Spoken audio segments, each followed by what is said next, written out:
बसंत का महीना और कटाई छटाई के काम। हम सब गार्डन प्रेमी इन चीज़ों की पूरी सर्दियों में वेट करते हैं और अब आ गया है मार्च का महीना। अब हम करेंगे अपने फाइकस पे काम। दोस्तों, जितने भी फाइकस मेरे पास है उनमें ये फाइकस मुझे सबसे ज़्यादा अजीज है, क्योंकि कई बार मैं इसे शेप देने की कोशिश कर चुका हूँ और कई बार इसमें अनसक्सेस रह चुका हूँ। आज फिर से ऐसी ही कुछ कोशिश करेंगे।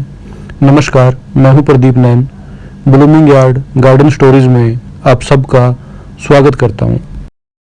साल 2019 के सावन के महीने में भी हमने इस प्लांट की शेप पे काम किया था। तब हमने इस प्लांट की ब्रांचेस को फ्यूजन कर दिया था और इसकी 5 बॉल बना दी थी। उस शेप को हम कंटिन्यू नहीं रख पाए और आज इसे दोबारा से शेप दे रहे हैं।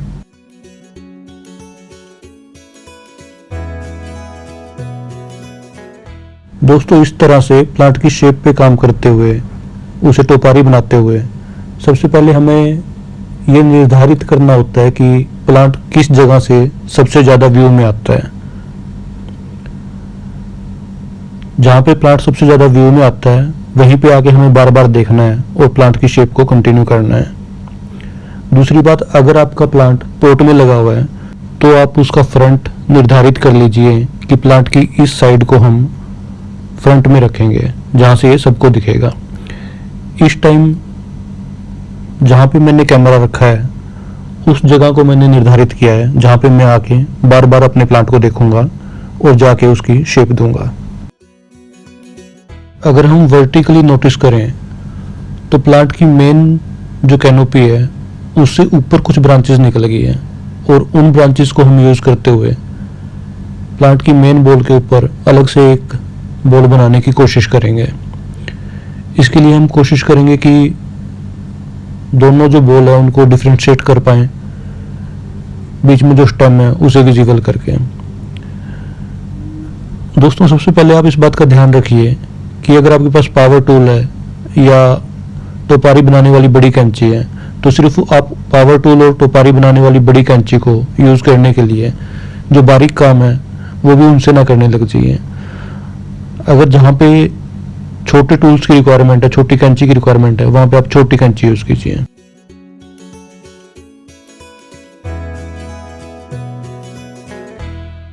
दोस्तों, किसी भी प्लांट के शेप पे, स्ट्रक्चर पे काम करते हुए हमेशा आप इस बात का ध्यान रखिए कि कोई भी शेप जो है वो प्लांट पे एक दिन में नहीं आती या फिर एक बार काम करने से नहीं आती। पहली बार जब हम काम करते हैं तो सिर्फ प्लांट को स्ट्रक्चर मिलता है। उसी स्ट्रक्चर को जब हम फॉलो करते रहते हैं तब प्लांट धीरे धीरे अपनी जो शेप है वो ले लेता है। ऐसे में प्लांट को कभी भी बहुत ज़्यादा बांधने की कोशिश ना करें, हमेशा क्लिप एंड ग्रो मेथड ही अपनाएं, जिससे कि प्लांट में जो शेप है वो नेचुरल आएगी।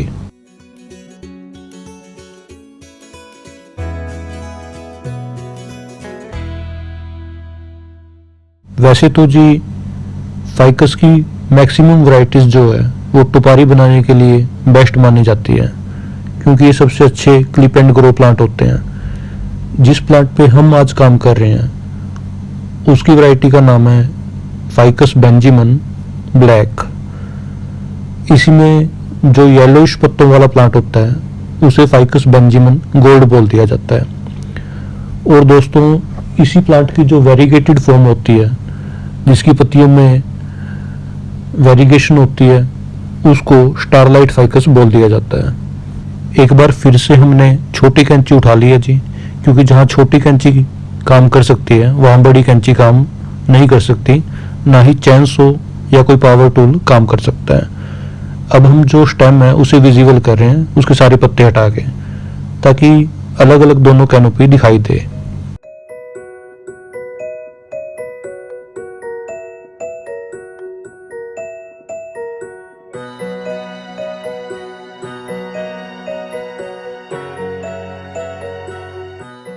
फाइकस बेंजामिन की तीनों में से अगर आप किसी भी वैरायटी पे दोस्तों काम कर रहे हैं तो हमेशा इस बात का ध्यान रखना होता है कि कभी भी प्लांट की टहनी पे सारे पत्तों को रिमूव ना कीजिए। हमेशा सिरे पे कुछ पत्तों को रखना जरूरी है। अगर हम सारे पत्तों को एक साथ उड़ा देते हैं तो जो प्लांट है वो ड्राई बैक हो जाता है, सेक्रीफाइस करना पड़ जाता है हमें अपना प्लांट। इसलिए हमेशा फाइकस बेंजामिन को डिफोलिएट करते हुए उसके सारे पत्ते न हटाएं, टहनी के सिरे पे हमेशा जरूर कुछ पत्ते छोड़ें। चलिए इसी के साथ हमारा काम खत्म हो गया और प्लांट की जो ओवरलुक है वो देख लेते हैं। आज से पहले जितनी भी बार मैंने इस प्लांट को शेप देने की कोशिश की है, उन सारे कामों में मुझे इतनी सक्सेस जरूर मिली है कि लेफ्ट और राइट साइड में दोनों साइड कुछ ब्रांचेस को मिला के मैंने फ्यूजन कर लिया है।